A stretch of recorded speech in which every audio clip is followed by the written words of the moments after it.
yakni Abu Zakaria Yahya bin Sharaf An-Nawawi Ad-Dimashqi, mengawali kitab ini dengan membaca basmalah dan hamdalah.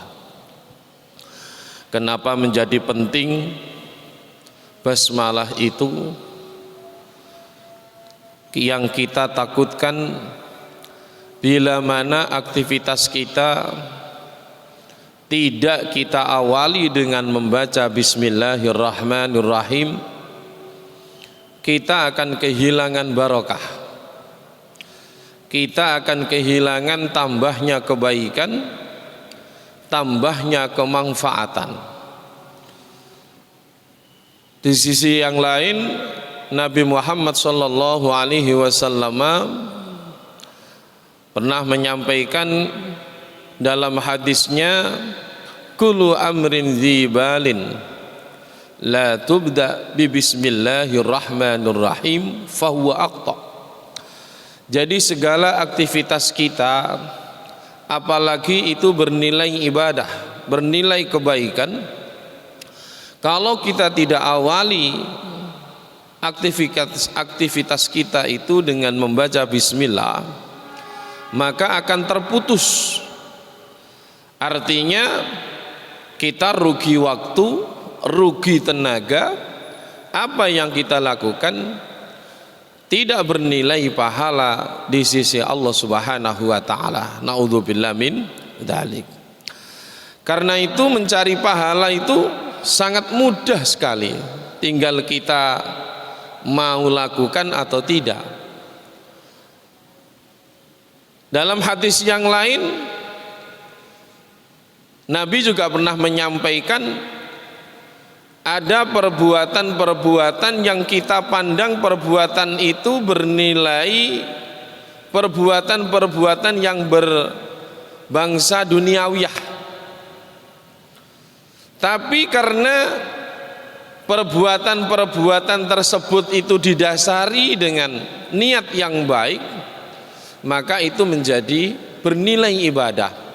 Kelihatannya dua orang ini sama-sama pergi ke pasar atau ke tempat kerja, di kantor, di madrasah atau di sekolah, di perusahaan. Tapi yang satu ini ketika keluar dari rumah melangkahkan kaki kanan dengan mengucap bismillahi tawakkaltu 'alallah la haula wala quwata illa billahil aliyil azim. Yang satunya tidak diawali dengan basmalah atau niat, maka Allah memberikan nilai pahala kepada orang yang mau niat atau mau mengawali aktivitasnya dengan membaca bismillahirrahmanirrahim. Loh, ini mulianya Islam, hebatnya Islam. Makanya dalam satu makalah, al-islamu ya'lu wa la yu'la alai. Nah, kita ini bagaimana 24 jam ini, setiap jamnya, setiap menitnya, setiap detiknya ini jangan luput dari yang namanya pahala tersebut. Ya, jangan sampai kita itu kemudian waktu yang kita korbankan, tenaga yang kita keluarkan, atau bahkan materi tidak sedikit yang kita keluarkan, ya, tanpa kemudian kita mengucap basmalah alhamdulillah dan niat ini, maka kemudian semua yang kita korbankan tidak bernilai pahala. Naudzubillah min dzalik. Di sisi yang lain, Nabi juga menyampaikan kam min amalin yatasawwaru bi amalil akhirah. Kelihatannya kita pandang secara zahir orang ini melakukan perbuatan-perbuatan yang bernilai keakhiratan, ya puasa, ya sholat, ya sedekah dan sebagainya, tapi karena niatnya yang kurang bagus, ya, ini kemudian oleh Allah Subhanahu wa taala tidak bernilai ibadah sama sekali, alias tidak diberi pahala sama sekali.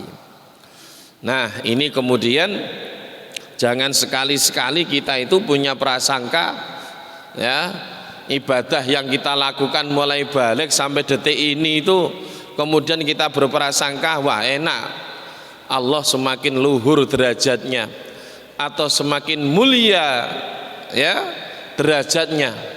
Ya, disampaikan dalam satu keterangan di kitab Ihya Ulumuddin itu, kita itu beribadah betapapun penduduk bumi ini mulai jagat wetan sampai jagat kulon, jagat selatan sampai utara itu baik semua. Itu sekali-sekali tidak akan menambah keluhuran derajatnya Allah, tidak akan memberi manfaat sedikit pun ya menambah kemuliaannya Allah. Sebaliknya juga gitu. Kalau misalkan penduduk dunia ini adanya bermaksiat semua, tidak mau melakukan atau mentaati perintah-perintahnya Allah, sekali-sekali itu tidak akan pernah mengurangi derajat kemuliaannya Allah. Lalu ibadah ini untuk siapa? Untuk kita sendiri. Kemanfaatannya besok-besok di hari akhirat itu untuk kita sendiri. Pernahkah kita berpikir, semua yang hadir ini, bapak-bapak, ibu-ibu, para jamaah, sudah melewati alam yang namanya alam rahim. Sebelumnya alam arwah pindah ke alam rahim pindah ke alam dunia. Pernahkah kita berpikir ketika di alam rahim Allah ciptakan dua mata yang lengkap, dua pendengaran yang sempurna, dua tangan, dua kaki? Kita tidak butuh itu. Wong kita masih ada di alam rahim, yang mau pergi ke sana ibu kita, yang mau melakukan apa ibu kita masih di alam rahim. Tapi Allah punya maksud. Nanti kalau kamu sudah pindah yang namanya alam dunia, di alam rahim kurang lebih 9 bulan 10 hari, kamu akan mendapati suatu alam yang baru, suatu suasana yang baru. Satu persatu yang aku ciptakan akan kamu ketahui maksud dan tujuannya. Mata untuk melihat, pendengaran untuk mendengar, lisan untuk berbicara, tangan untuk melakukan kebaikan, kaki untuk melangkah ke tempat-tempat kebaikan. Nah ini. Nah sekarang kita sedang merasakan di alam yang ketiga, itu alam dunia. Allah perintahkan sholat, Allah perintahkan puasa, zakat, haji dan ibadah-ibadah sunnah lainnya, karena Allah punya maksud. Apa yang diperintahkan Allah saat ini di alam dunia, di alam akhirat nanti satu persatu akan kita ketahui kegunaan dan kemanfaatannya. Mudah-mudahan kita termasuk orang-orang yang selamat dunianya juga akhiratnya, Allahumma amin. Kemudian para jamaah sekalian, kita lanjutkan pengajian kita, kitab Riyadhus Shalihin ini. Di bab yang pertama, Syekh Abu Zakaria Yahya bin Sharaf An-Nawawi membuka kitabnya di bab pertama dengan babul ikhlas. Babul ikhlas wa ikhdharin niyati fi jami'il a'mal wal aqwal wal ahwal al barizati wal khafiyah. Di bab yang pertama di kitab Riyadhus Shalihin ini, Syekh Abu Zakaria Yahya bin Sharaf mengawalinya dengan bab ikhlas. Ada apa dengan ikhlas? Ikhlas itu perbuatannya. Orang yang melakukan perbuatan dengan ikhlas namanya mukhlis. Ada tingkatan, ada mukhlis, ada mukhlas. Kalau mukhlas itu lebih tinggi derajatnya dari mukhlis. Nah, ikhlas itu apa? Kita melakukan apapun, aktivitas apapun yang kita sandarkan, yang kita buat cantolan semata-mata karena ridhonya Allah Subhanahu wa taala. Orangnya yang berbuat ikhlas namanya mukhlis.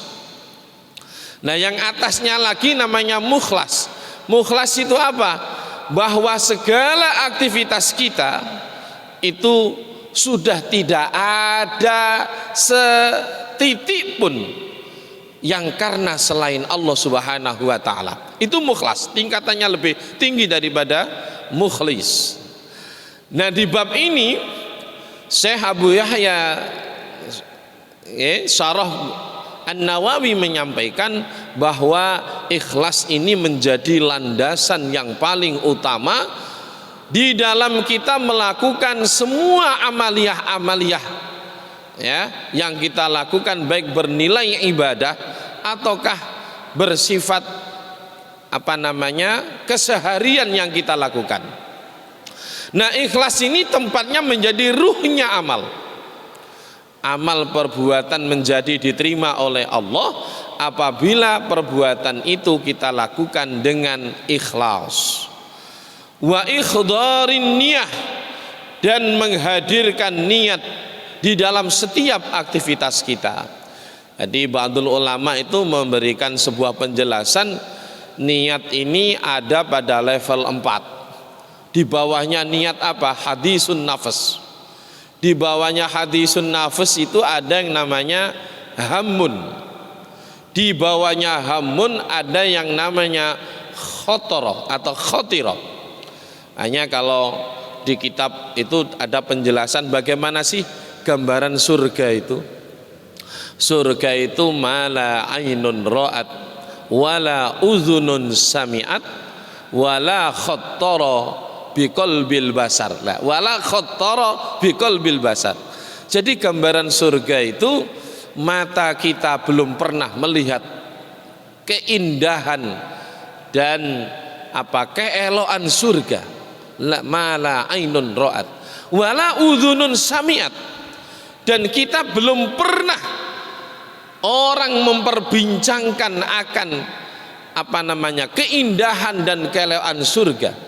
Wala khattara biqalbil basar, dan sekali-sekali keindahan dan keeloan surga itu tidak terlintas dalam hati manusia, karena itu sudah bahasan ukhrawiyah, bahasan akhirat. Nah, niat ini kembali lagi pada pembahasan niat itu ada level 4 yang tertinggi, di bawahnya ada hadisun nafas, di bawahnya lagi ada hammun, di bawahnya lagi ada khotirah. Jadi gampangnya begini, kalau tadi sebelum jamaah sholat maghrib ada orang datang pakai sedan, berjas, berdasi, bersepatu, ikut jamaah sini ya. Kemudian orang itu sama-sama kita lihat, orang ini melintas, hanya melintas saja di depan mata kita, itu namanya khotirah. Orang ini terkesan dalam mata kita, belum masuk dalam hati kita. Lah, naik lagi hamun, wah siapa ya, nah, siapa ini, orang mana nih, itu namanya hamun. Artinya apa? Apa yang kita lihat masuk dalam pikiran kita. Makanya ketika ceritanya Nabi Yusuf ya, dalam Al-Quran surat Yusuf itu disampaikan walaqad hammat bihi wa hamma biha. Itu bukan artinya Nabi Yusuf melakukan kemaksiatan, bukan. Jadi walaqad hammat bihi wa hamma biha, itu di surat Yusuf ayat 24, itu ketika menceritakan Zulaikha, istri dari gubernur Mesir ketika itu ya, yang jatuh hati kepada Nabi Yusuf karena ketampanannya. Nah, ini kemudian merasuk dalam hatinya Zulaikha. Nah, ini ternyata juga Nabi Yusuf juga masuk dalam angen-angennya ini. Wahamma biha, ternyata Nabi Yusuf juga kepikiran tentang biha itu Zulaikha. Nah, itu walaqad hammat bihi wa hamma biha, itu hammun namanya. Jadi ketika ada orang lewat tuh, siapa ya dia ya, kok tampan sekali misalnya, kok cantik sekali, kok bagus sekali tampilannya, itu namanya hammun. Nah, setelah itu ningkat ke atas namanya hadisun nafas, batin ya. Kira-kira wong ndi ya iki ya, sapa ya, kira muga pejabat itu pejabat dari mana ya, orangnya tinggi besar, mancung hidungnya, kulitnya putih bersih ya, pakaiannya pun bagus, itu namanya hadisun nafas, batin lah, batin Ya, jadi apa yang kita lihat masuk ke pikiran, kemudian batin. Itu namanya setelah khotirah naik lagi menjadi hamun, hamun naik lagi menjadi hadisun nafas. Nah, dalam satu hadis disampaikan kalau kita orang beriman itu ya kemakan keistimewaan orang yang beriman. Misalkan saja setan kemudian berhasil membujuk kita, kita punya maksud jelek dalam hati, senyampang itu masih kita bicarakan, belum kita lakukan, itu masih dimaafkan oleh Allah. Ini loh hebatnya orang beriman, orang Islam itu. Ya, dalam satu hadis disampaikan itu, innallaha tazawaza ummati ma haddasat bihin nafs ma lam yudhir atau ma lam yuhaddis. Allah akan masih memberikan pengampunan kepada diri kita bila mana kita punya sempat ngerentek atau batin mau berbuat kejelekan, tapi belum sampai kejelekan itu dilakukan, maka Allah masih memberikan pintu maaf kepada kita. Nah, kalau misalkan sampai dilakukan, ya pakai apa namanya, innal hasanati yudhibnas sayyi'at. Itulah hebatnya Islam. Jadi perbuatan yang baik yang kita lakukan itu pada hakikatnya bisa menggugurkan perbuatan-perbuatan jelek yang kita lakukan. Wa ikhdarin niyati fi jamil a'mal wal aqwal wal ahwal. Jadi dalam satu kitab diberi keterangan di sana mengapa sih perbuatan kita itu harus disertai dengan niat. Supaya apa tujuannya? Karena niat ini posisinya adalah membedakan mana aktivitas kita yang bernilai ibadah, mana aktivitas kita yang hanya kebiasaan biasa saja. Yufraku bainal adah wal ibadah. Nah, inilah fungsi niat ini menjadi penting. Maka di bab awal ini Syekh Abu Zakaria meletakkan bab ikhlas dan menghadirkan niat dalam semua perbuatan kita, kemudian ucapan kita dalam situasi dan kondisi apapun.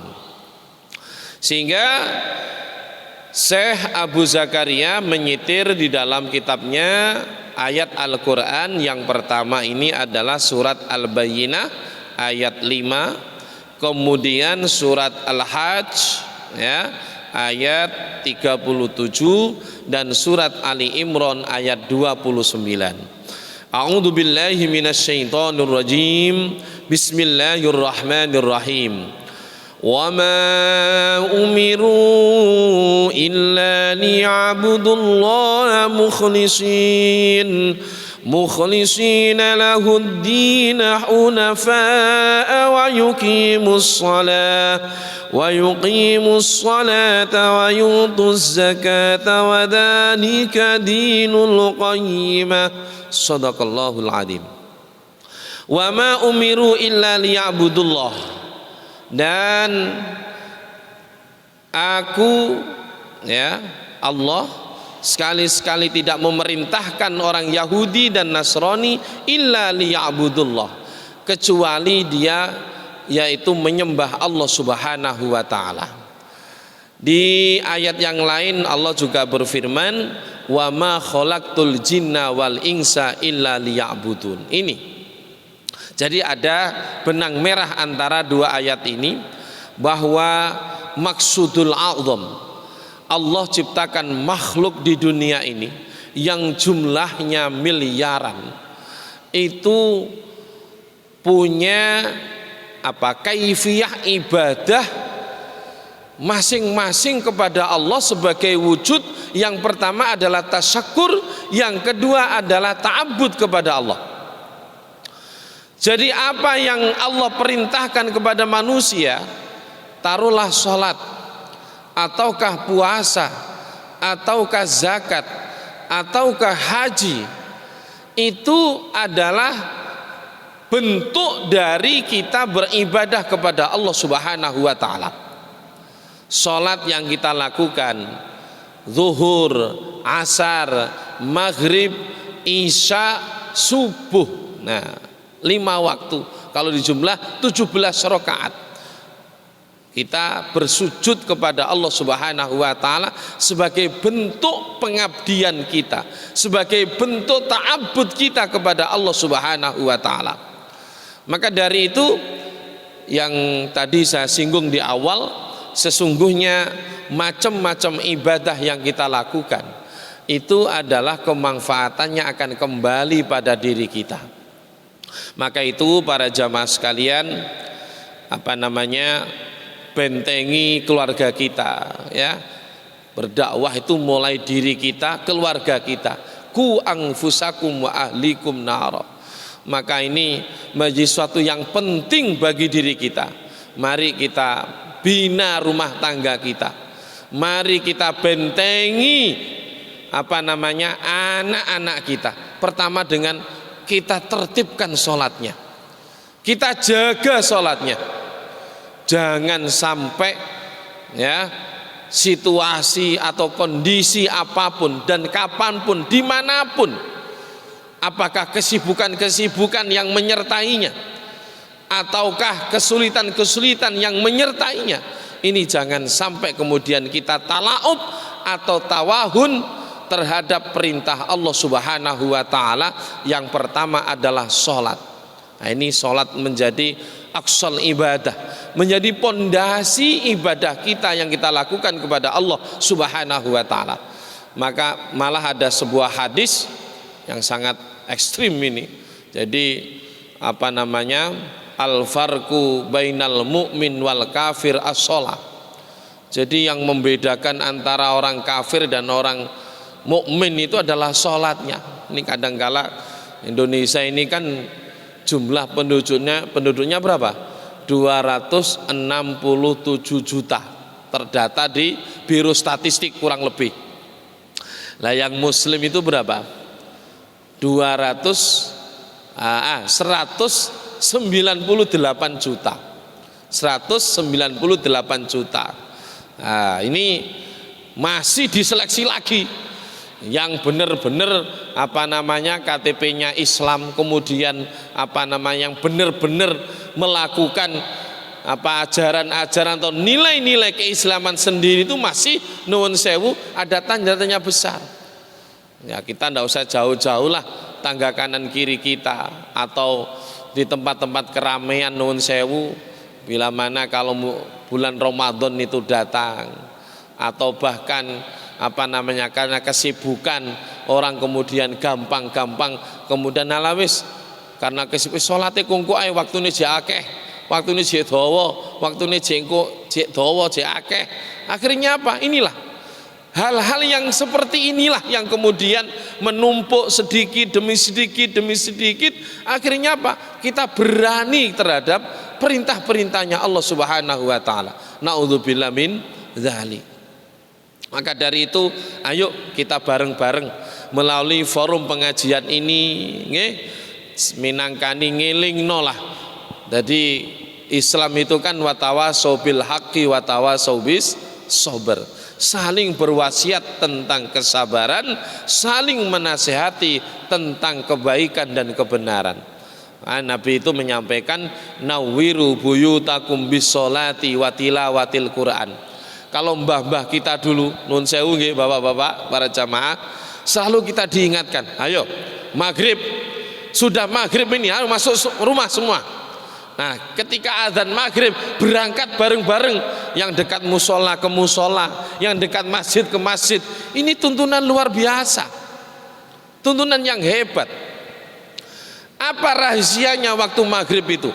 Maka ketika matahari itu terbenam, ya, matahari terbenam, maka itu adalah awal waktu gantinya hari kalau dalam Islam itu. Jadi kalau dalam Islam itu gantinya hari itu maghrib, bukan jam 12 malam.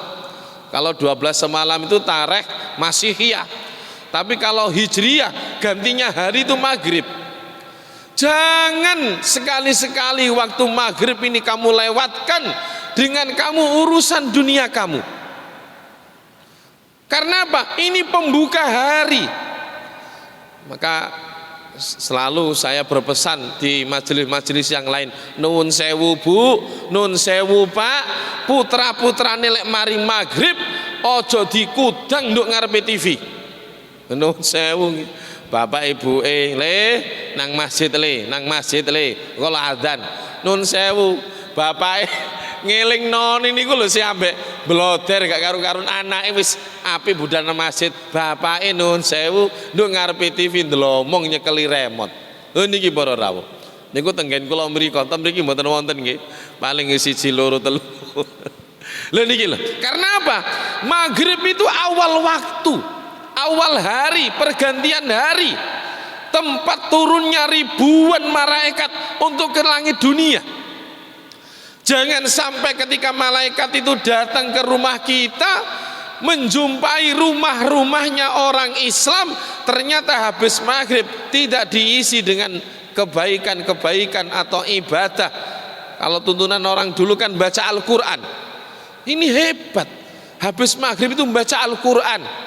Datangi majelis-majelis zikir, datangi majelis-majelis ilmu, maka malaikat akan hadir di situ. Malaikat akan hadir di situ. Oke, mari kita belajarlah. Saya sendiri ya juga harus belajar. Jangan sampai habis maghrib itu kita biasakan TV sudah nyala. Ya, harus kita disiplinkan itu, kita tertibkan itu. Di mana rumah-rumah orang Islam, rumah-rumah kita, ya, habis maghrib sampai isya. Jangan sampai yang namanya musik, televisi nyala. Karena apa? Pada saat itu adalah waktu mustajabah, di mana malaikat disuruh, diperintah oleh Allah dari langit untuk turun ke dunia ini, ke rumah-rumahnya orang Islam, ke rumah-rumahnya orang mukmin, untuk melihat, untuk hadir di situ, membaca sholawat, memintakan ampun kepada Allah. Nah, sing dijaluknya sepuro, dadakno mbloder nduk ngarepe TV nggih. Nah, niki pun sampai lah. Jangan sampai. Ini tuntunan mbah-mbah kita dulu, tuntunan bapak kita dulu. Habis maghrib itu berjalan, ayo datangi tempat pengajian, ayo datangi masjid, ayo datangi musola. Itu kan kebiasaan yang baik. Ya. Nah ini kadang-kala itu, wah kamu ini ndak gaul. Ya. Ayo rono kumpul rame-rame nduk perapatan, ayo kumpul rame-rame nduk pos. Mari maghrib wis ngerumpi ngomong ngalor ngidul gak karu-karuan. Nah ini jangan sampai, ya. Ini waktu yang mustajabah, di mana maghrib ini adalah pergantian hari, ya. Ke saat-saat itulah Allah menurunkan ribuan malaikat. Maka kita harus sinari rumah kita. Yang pertama, nawiru buyutakum bis sholah, dengan ayo sholat. Ya. Yang kedua, watilawatil Quran, dan membaca Al-Quran. Rumah-rumah yang di situ dilantunkan ayat-ayat Al-Quran, maka rumah itu akan diberikan rahmat fadl oleh Allah, langsung diteropong dari arsy, dibuat percontohan oleh Allah di muka, di hadapan penduduk langit.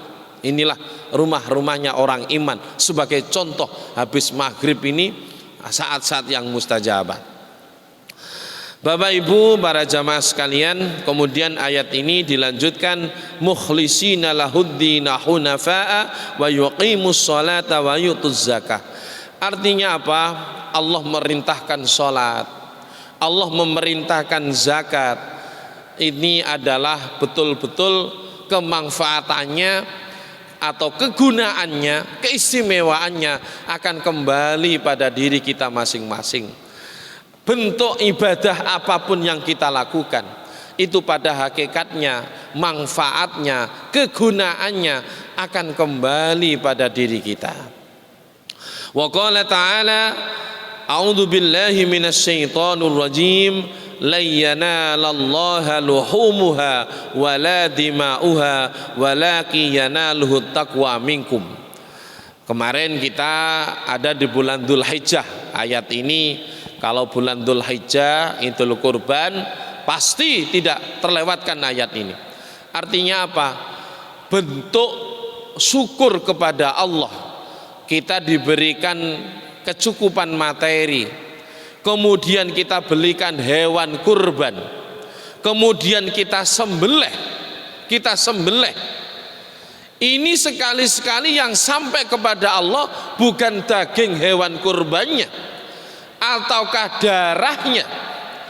Apa yang sampai? Yang sampai adalah rasa zauk ketakwaan kita, zauk ketaatan kita terhadap perintah Allah Subhanahu wa taala. Di ayat yang lain di surat Al-Kautsar itu, inna a'tainakal kautsar fasholli li rabbika wanhar inna syani'aka huwal abtar. Jadi ibadah kurban itu mempunyai dua kemanfaatan. Satu adalah bersifat vertikal, hubungan kita kepada Allah. Yang kedua adalah bersifat horizontal. Nah, ibadah yang kita lakukan kemarin di bulan Dzulhijjah, yaitu berupa menyembelih hewan kurban. Yang pertama dengan kita mengeluarkan rizki sebagai bukti yang nyata bahwa kita bersyukur atas rizki yang diberikan oleh Allah kepada kita. Kemudian kita belikan hewan, kemudian kita sembelih dan dagingnya dibagikan kepada teman-teman atau saudara-saudara kita yang berhak menerimanya itu. Ini adalah wujud ibadah yang betul-betul mengandung nilai ritualitas, spiritualitas dia kepada Allah juga kepada manusia. Maka dari itu ketika seseorang itu lahir atau bayi lahir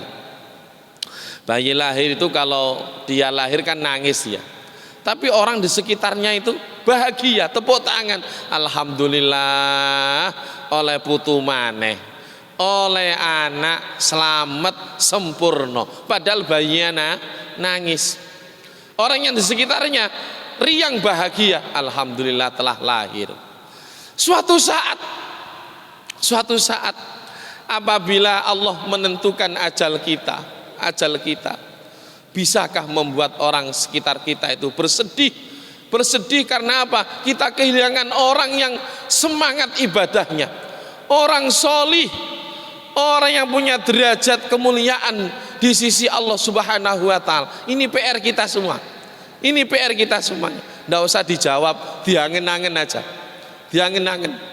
Bisa enggak suatu saat ya saya sendiri, ya kita semuanya ini ketika kita meninggalkan dunia ini loh, ya orang di sekitar kita ini ya menangis, merasa sedih akan kehilangan kita. Oh, saya tidak punya lagi bersama-sama kalau malam qiyamul lail di masjid Baitul Mukminin untuk sholat tahajud bersama, sholat taubat bersama, sholat tasbih bersama. Ya Allah, gantikan ya, cukulkan lagi orang yang seperti dia. Ini loh, ini PR kita semuanya. Maka dari itu, maka tidak ada kemudian orang sholat itu pensiun, tidak ada. Orang ngaji kemudian pensiun, itu tidak ada. Tidak ada. Karena apa? Kita terus belajar dan belajar untuk menuju kesempurnaan itu loh. Ya, ini luar biasa ujiannya. Tangga saya, ya kiai saya itu haji itu sudah, dulu masih belum ada pembatasan. Tiap tahun itu haji. Bahkan di luar haji itu rutin umroh.